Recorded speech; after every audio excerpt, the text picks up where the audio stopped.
Okay. So I want you guys to just jump in and introduce yourselves briefly and why you're on this webinar. So what you have to deliver to us as far as nutrition or fitness expertise. So just, Nikki, if you can tell me a little bit about your background so everyone will know. So I'm an integrative nutrition health coach. I'm also a natural food chef. I've been fascinated about food and health for years, ever since I was a kid, and fascinated also by the effect of different foods on my body, how I was able to heal myself from certain physical issues, mental issues. I mean, in my teens and my 20s, I suffered from a lot of depression. I never went to get a psychiatric evaluation, but I'm pretty sure I would have been diagnosed as bipolar. And over the years of cutting processed foods, I had addiction problems with drugs and alcohol. I started cutting that down, cigarettes, and just started really cleaning my diet. And over those years, things really started to change. And then when I started cleansing in my 30s, that's when the real change started happening. Like I could just really feel it. So I feel really passionate about spreading that words and helping people embark on that journey, because it took me like 10, 15, close to 20 years to do that. So I know it's a journey that takes very small steps, and I feel really passionate about helping people and guiding them through that journey. Exactly. Very important. So, and that's the thing, a lot of us, we've had to make that transition where we've had maybe some unhealthy habits, and then you hit that point where you realize that, okay, I need to get on board. So not everybody is just born to do this health and fitness thing. No, we all had to make an intentional effort and intentional decision. So, and start at square one. So you'll hear that with our own personal stories, and that's why I think it's really important that we share how we even got into the journey, even though you guys are professionals. It took a decision to, and that's what us as parents we need to do, is make a decision. So Jessica, can you tell us a little bit about your background? Yeah, so I actually started in the professional world with Johanna herself. Right. Working in corporate, and I realized that quickly that that wasn't the route that I saw myself taking for the rest of my life. And I was really out of shape, and I had always been physically active throughout my entire life until that point. So I took control of my life again, and I started working out. I started taking care of my body, and I realized that I really enjoyed it personally, but there came a point where it really, I felt like I was physically fit, but I felt like I could pay it forward, and I wanted to start helping people. So about 3 years ago, that's what I started doing. Right now, I'm a personal trainer and health coach myself. So I customize programs and things around people's lifestyles, because just like DeJuana said, it's takes somebody's commitment to make a difference in their life. And I believe that not everybody needs to have a six-pack and be ripped to be physically fit and healthy. I believe in customizing programs around people's lifestyles, specifically for people on this webinar who have children with disabilities or have specific challenges throughout the day that the average person may not have. So I just basically want to bring forth easy tips to getting physically fit and incorporating workouts throughout your day, not just a set specific time, and whatever works for you. So yeah, I'm excited to be on. Thank you guys for joining. And so once again, I'm just going to tell people who are tuning in that, once again, this is Special Shades of Color, and we're a nonprofit organization. We're focused on improving the mental wellness of special needs parents. And we do it a lot through video blogs, the webinars that we're doing now, and a lot of easily accessible means. And so today we're talking about the power of physical wellness, because physical wellness plays a huge part in mental well-being. And so once again, we're going to talk about the power of physical wellness and what you can do for your physical body, but how that also translates into mental wellness. And we're going to talk specifically about energy, stress, and sleep. So my first question to both of you guys, and I guess, Nikki, I'll start with you. Why is nutrition so important when it comes to physical wellness? Well, I'm going to start with a cliche, but we are what we eat. And so, if whatever we put in our bodies, if it's healthy, wholesome, unprocessed food, that's what's going to feed our energy. It is amazing once you start doing that you really start noticing the effects on your body.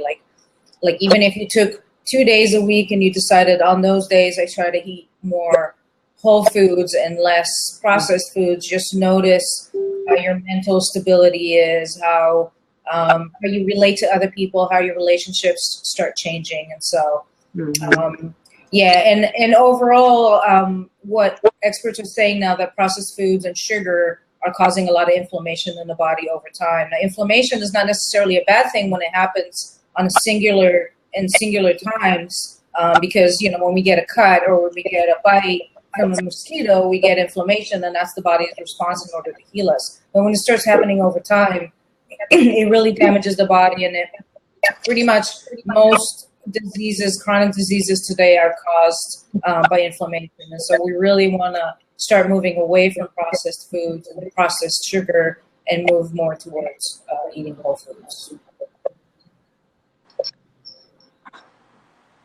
Definitely. Yeah. I would definitely have to agree with you. You are what you eat. It's a big deal, what you put in your body. And sometimes people get really overwhelmed thinking about their entire day. Like, what am I going to eat this time? How am I going to do that?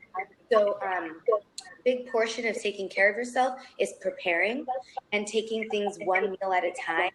So not overwhelming yourself, waking up each day knowing that you have a strategy set up for yourself, and taking breakfast one step at a time and saying, let me make a healthy decision this one meal. Great. And that'll be a trickle effect throughout your entire day. And you realize once you make that one decision, it sets you up mentally and powerfully for a positive day. So you feel accomplished already by the time you finish a healthy breakfast. So you don't want to kill that accomplishment by making a bad decision for the next meal or snack that you're going to have, and just taking it from there. So nutrition has a huge part to do with your mental wellness, along with how you feel about yourself. So, yeah. Did we lose? Ivana? Yeah, I think we lost her. I kind of heard her at some point, but hello? Technical difficulties, it happens. Yeah.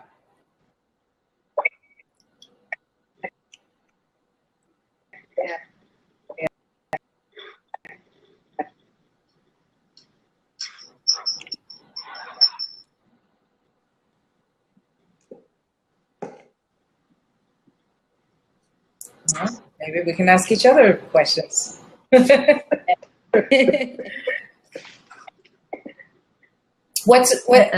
some technical difficulties. There we go. So hold on.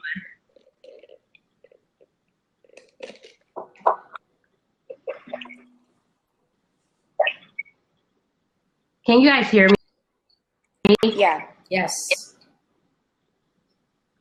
Okay. Having technical difficulty. So I heard what you guys said. I think we lost her. Yeah, I think we lost her again.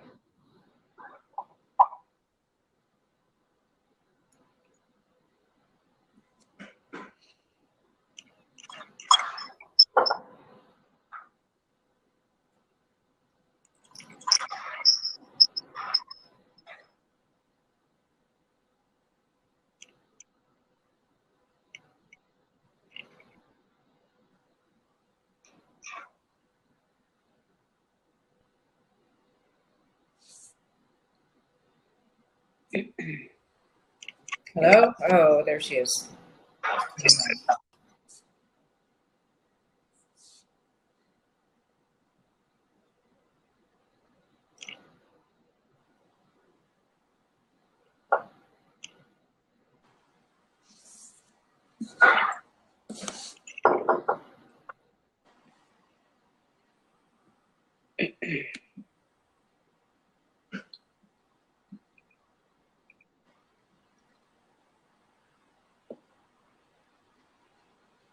Duana, I think we can hear you. Can we hear you?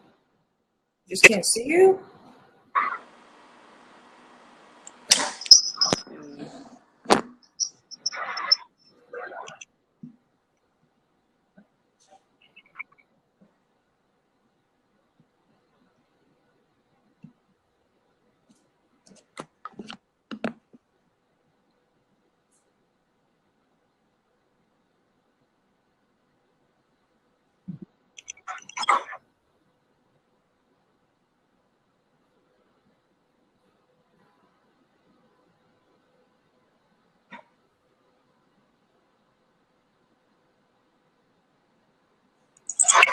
There's one.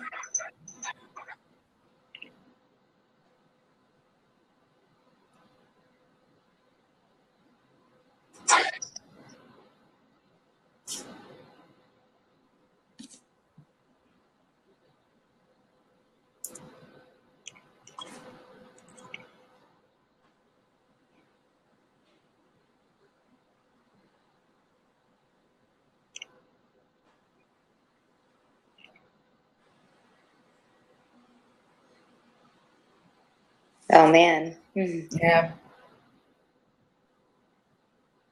Everybody's waiting patiently. Yeah. Don't know if we should just sort of continue the discussion somehow. I'm okay with that. Yeah. Just because it's recording also. So, Right. Do you have any topics that you were going to go over? Well, she was talking. We were going to talk about sleep, about stress reduction, about simple things like. So, what do you ask? What's the first tip that you give people when you meet with them about nutrition to kind of get it started? Making a commitment to themselves. Okay. Setting up a goal with a timeline. So deciding that it's gonna happen. Okay. And mentally preparing them for that. Okay. I think the mindset is a huge piece to any journey that people start, whether it be nutrition or fitness or combined. Okay.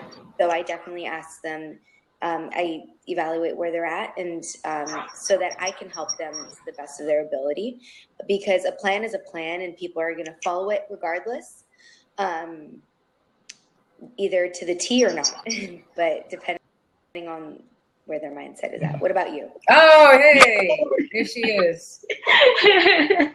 I'm like, oh no, but yeah, I heard you. I could hear you talking. Okay. So, yeah. Yeah, I thought so. Yeah. Okay. Go ahead. Continue. Okay. So what about you, Nikki? Where do you begin? I start by giving people like a really kind of thorough questionnaire that's a health history form, and I want to see where they're at and what their goals are, like you said, and then kind of outline that so they can see it themselves. Mm-hmm. And from there, start with really just very simple things. It really depends. A lot of times people come to me because they want to learn about cooking, because that's what I do. And so one of the first things is like, I'll take them to the farmer's market or to the grocery store, and we'll kind of learn a little bit about buying just some healthy things that they can start with keep them on a budget. With other people, it's like going to their home and going over to what they have in their fridge, teaching them how to read labels. So yeah, it really just depends where people are. Yeah. And so I want to jump in and ask, though, what are some things, I know for me, my daily routine is pretty hectic. And my son, he is up pretty much all night long, gets a few hours of sleep. And so I'm exhausted by the time, it's time to be on mommy mode. I have him and I have 2 other kids. And I know energy is a real big issue for us as parents. And so what are some things, like some simple things we can do to boost our energy on the nutrition side and on the fitness side, or just, habits, daily living habits that we can do to boost our energy? Just go ahead and start. I can answer that from a fitness perspective and a little bit of nutrition. So from a fitness perspective, it's Number one, I would say breathing techniques. I think that breathing really helps your mental sanity, and it really helps you stay focused. And people don't realize that sometimes we're not actually taking deep breaths. We're really just kind of like half breath, inhale, half breath, exhale, you know? Yeah. But really focusing on 3 deep breaths coming from the core of your stomach and completely exhaling can reset your mind. Okay. And then also from there, trying to boost your energy. Obviously, a lot of people know that working out releases endorphins. So getting a quick spurt, like a really quick walk, or jumping up and down, or, you know, doing a quick wall squat to just really get that blood flowing and those endorphins going again to give you that spurt of energy is really important. And it also makes you feel really good instantly. And you feel accomplished on top of that. And then also from a nutrition standpoint, I really enjoy drinking green tea. I mean, if you're a caffeine person, everybody knows too much coffee isn't very healthy for you, but green tea is a really great alternative to getting that energy boost that you need, really getting that kick and boost that you're going to want for the rest of the day. So sticking to those things along with a lot of water. Okay.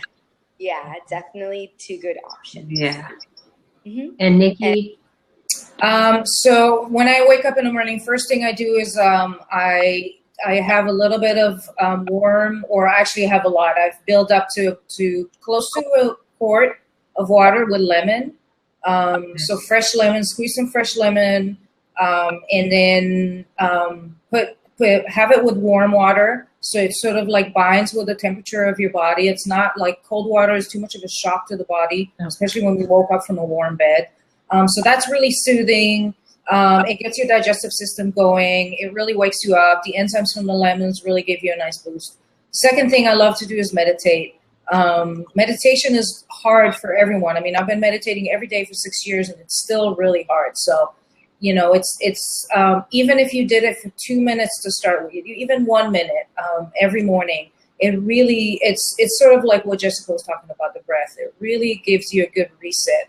And if you keep that mindset of coming back to your breath when stressful situations happen, whether it's at work or with your kids or at traffic, take the time to come back to your breath. It really helps a lot. And the third thing is just having a good breakfast and having an energizing breakfast. And for everybody, it's a little bit different. I love having green smoothies is one breakfast I love. Some people have eggs. If you have organic eggs, that's great. Saute them with a little bit of greens or something nourishing.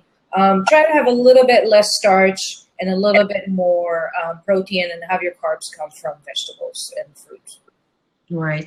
You know, because I found out about the breathing, like when I was going through my day, like I would hold my breath sometimes and didn't realize it, you know, and so have to be really, conscious of what I'm doing and that make sure I'm breathing and just really taking that time, because when I'm stressed or when things are really hectic, I'll have a tendency to go through my day like this at times, you know, so that's really important. And then I also found meditation to be really helpful for me. I went through a period of time where I had to recenter myself. So I, you know, really focused on what I was eating. I exercised and I meditated, and I have to get back to that place because I fell off. But those 3 really helped me throughout my day, and I really felt better about myself. But just to, in the morning, before the kids wake up and, you know, crack of dawn, just meditate for a few minutes, you know, just to have that peaceful center and really reflect on really some positive things in your life and in your day. And then it manifests throughout that day, and the way you interact with your kids improves, and you don't take everything so seriously, and you're not, you know, at a level 10, starting off your day with the stress level out of 10. It really helps. So I really want to encourage, you know, parents to really do that and take that time. It only takes a few minutes to meditate in the morning, so it's really important. So with the energy boosting, and are there some other exercises, like some really quick exercises that we can do, Jess, that will kind of get the heart pumping? I know you mentioned a couple, but can you give us a few more exercises that we can do in short spurts in the morning? Yeah. So what I like to do in the morning, definitely you guys want to focus on stretching. A lot of the time people don't realize that that can even get your heart rate going and get your blood flowing. But aside from that, if you do simple things such as a wall squat. So for those of you who don't know what that is, you're basically leaning your back straight against the wall and you're just bending your knees so that it looks like you're actually sitting on an invisible chair. And what this does is it engages your lower body and it forces you to work on your posture, which helps with confidence, which helps tighten your core and all of those things. So it's technically a full body workout. And if you hold it for about between 10 to 30-second increments, at least 3 times in the morning, you'll realize that you're going to get stronger. Your heart rate is going to go up and you'll build stamina and endurance. It's really simple technique. Just make sure your knees don't pass your toes, and you'll feel great throughout the day. And then you can also do things such as jumping jacks. If you're in a small space, you can just use your elbows instead of your arms going all the way up and down. Those are really simple things. Another one is if you're sitting in a chair just like I am right now and you want to work on your triceps. A lot of moms want to work on those arms, the back of the arms. Just hold a water bottle or hold a small weight. Just bring your hands up right behind your ears and keeping your forearms and your elbows right behind your ears. You're just bringing them up and down just like so. It's a really simple exercise. Those 3 things, repeat them over and over every morning, and you're just going to feel great. Wow, okay. I'm going to have to implement that then. Yeah. Simple to do. So, definitely. Very simple. And if you guys need any other exercises, I can go over those too later on. Okay, perfect. So another thing that we struggle with, not just the energy, but also stress, our stress level. So I know we said meditation and we said breathing, but Nikki, are there some other dietary or nutrition things that we can do that will reduce our stress level? Yeah, definitely. A lot of times people go throughout their day because their energy is low. They use coffee and sugar to bring their energy up. So it's very common. The average American drinks 3.5 cups of coffee a day. The average American eats right now 88 grams of sugar a day. That's 22 teaspoons of sugar, of added sugar. That's not including fruit and natural sugar. So we don't actually notice that when the sugar level goes up in the body, our stress level goes up as well. So definitely one thing I can tell is, a lot of people, there's different opinions about coffee. I definitely resonate with what Jess said. Like, I love drinking green tea, or I have, or mate, things that are lower in caffeine. But if you drink your 1 cup of coffee a day, that's great. But for the rest of the day, try to use different techniques like meditation, going out for a little walk, keeping up with your water intake. Water is really important to keep drinking, hydrating yourself through the day. Try to eat a piece of fruit. That's a nice natural way to boost your energy. Try to avoid reaching out for the coffee and the pastry as much as you can. And I mean, it doesn't happen to happen immediately. If you just stayed conscious about it and said, okay, well, instead of 3 cups of coffee, I'm going to cut down to 2. And instead of 2 pastries, I'm just going to have 1. And then do that for a few days and just kind of see how you feel, and bring something with you to work. Bring a banana, bring an apple, so you'll have that snack when you need it. Right. And then just slowly, the second week, kind of cut down a little bit more. Have some days that you're not doing that at all. Maybe have some days when you're drinking green tea and not coffee. Eventually, you'll start feeling the difference, and you'll start feeling more calm, and that will be the reward that you're looking for. Okay. Now, I know for me, and I'll be honest, coffee is the difficult thing to give up. So, I mean, is there anything out in the market that is similar, with the taste that's healthy for me to drink? Because I know that that's going to be my Achilles heel. and for a lot of parents. Yeah, I mean, are you looking for the feeling that caffeine gives you, or are you looking for the flavor, the taste? For the me, taste of it's the coffee? taste. Okay, there are definitely a bunch of different coffee substitutes out there. There's one called Cafix, Cafix, I believe, Okay. and another one called Dandy Blend. Cafix is a little bit cheaper. But if you go to the grocery store, actually in the same area where they sell the coffee and the tea, they usually have a little section, especially in Whole Foods and health food stores. They'll have a little section where they have a few different coffee substitutes. And so you can maybe have your coffee in the morning, and then later on in the afternoon, just try and have a substitute. What I did with weaning off coffee is I got off, drinking 2 cups to 1 cup, and did that for a while, and then switched to black tea and did that for a while, and kind of transitioned into green tea. So it was a very slow process. And in the process, I just learned to love all these other things. Mm-hmm. So, so that's one technique to do it. Okay. Yeah. Okay. So yeah. Add in. So what I do along with the nutrition pounds that I customize for people is I like to recommend simplicity. And part of that simplicity for me has been Herbalife protein shakes. Mm-hmm. They contain vitamins, minerals, nutrients, the protein that we need, which is the building blocks of life. It's our cells. It's cellular reproduction is really important, is basically what we're made of, and reproducing healthy cells is important. But along with that whole caffeine thing, Tijuana, and you really liking the taste of coffee, there are options that include coffee tasting shakes. So I liked, when I first started my health journey, it was really hard for me to give up caffeine also, but I really enjoyed that coffee taste. So I switched to a protein shake that had a coffee taste to it. Okay. So that's what I recommend a lot of parents do. That way it's a lot faster of a switch and it's a lot easier. So I give them options also with that green tea and that cafe latte. Okay. Perfect. And so another thing I know that we battle with is the insomnia. So just thinking of, are there any kind of exercises that we can incorporate before bedtime that will help us to sleep and, whether it's just initiating the sleep or you sleep longer? Are there anything that are kind of like the kind of cool down kind of exercise that we can do at nighttime?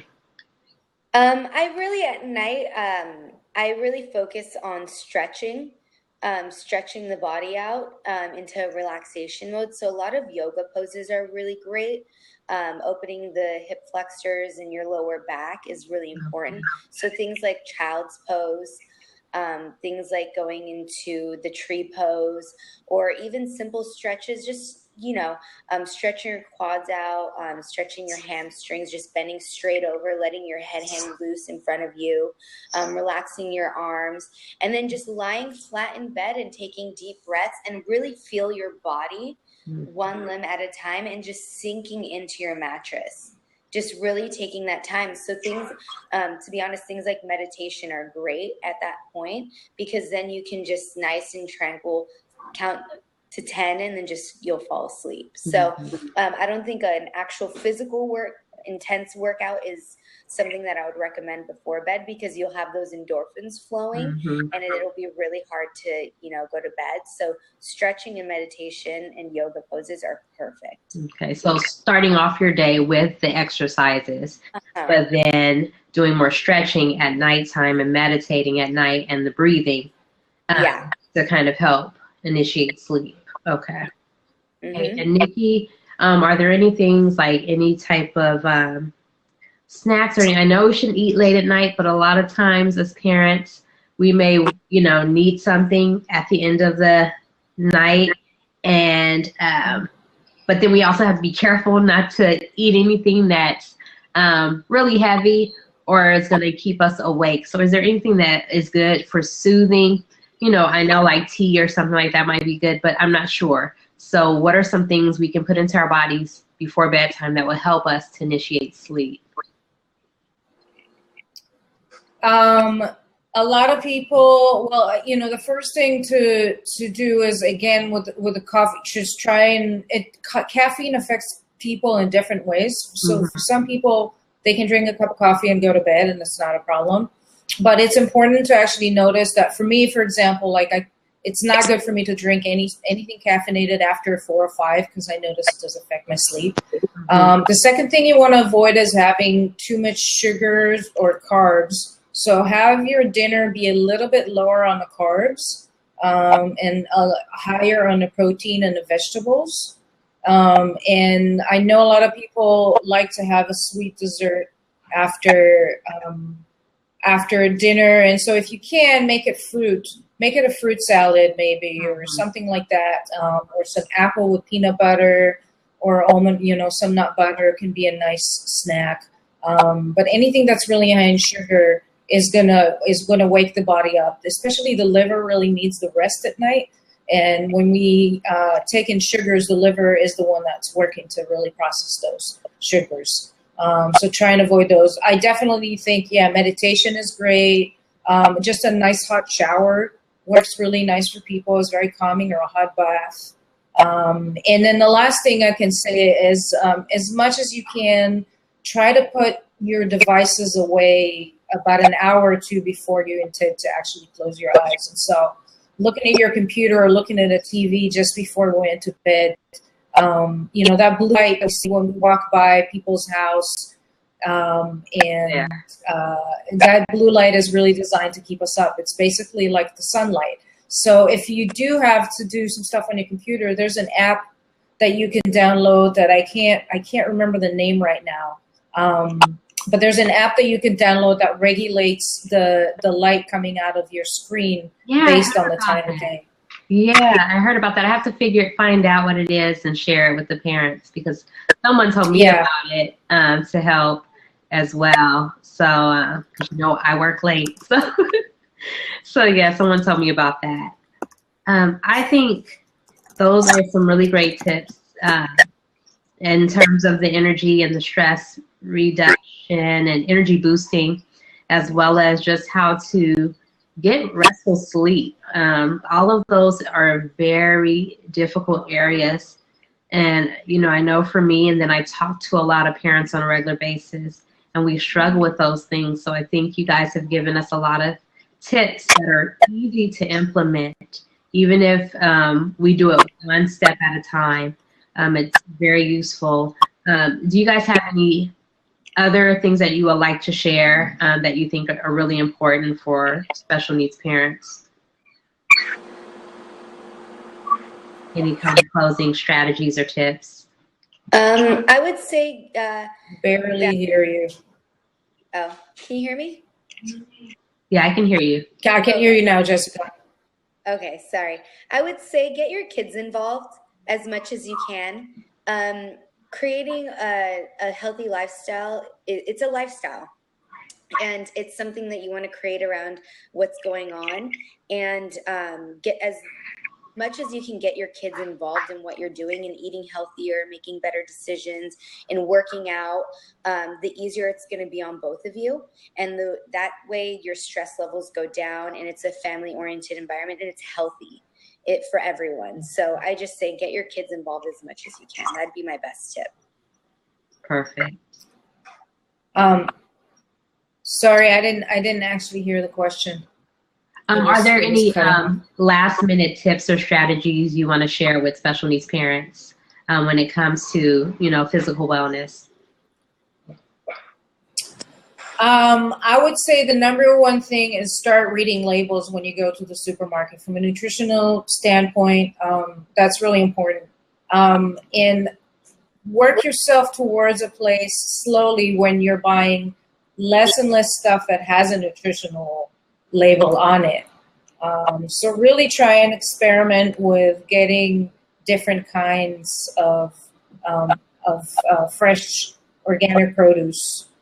Every week, just try and add something else to your ensemble, and and notice the great things about it. I mean, it's the colors and the different flavors. So that's one thing. And I definitely agree with Jessica. Like, doing things together with your kids, trying to prepare a meal together or trying to go out for a walk, doing something that's fun and active and healthy will get everyone into new habits.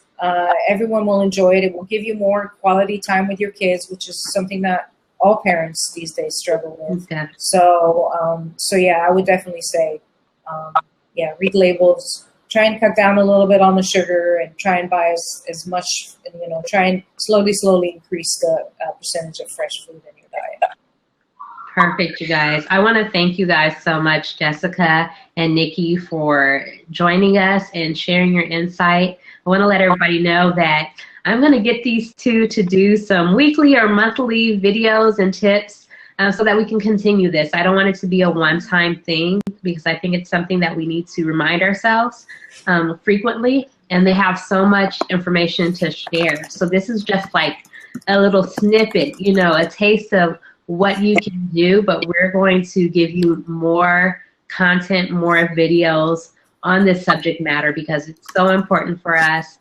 And so I just want to, again, thank you guys for joining us. All right. And this has been taped and recorded, so will be available on YouTube as well as here on Blab, so you can tune in and replay it and share it with anyone you think can benefit from it. So we target special needs parents, but this is great for anyone. So just share the content. We appreciate it. Special Shades of Color, you can go to our website at www.specialshadesofcolor.org. We're on Facebook and Twitter, and we will have other sessions scheduled here on Blab, so join us again next month in February.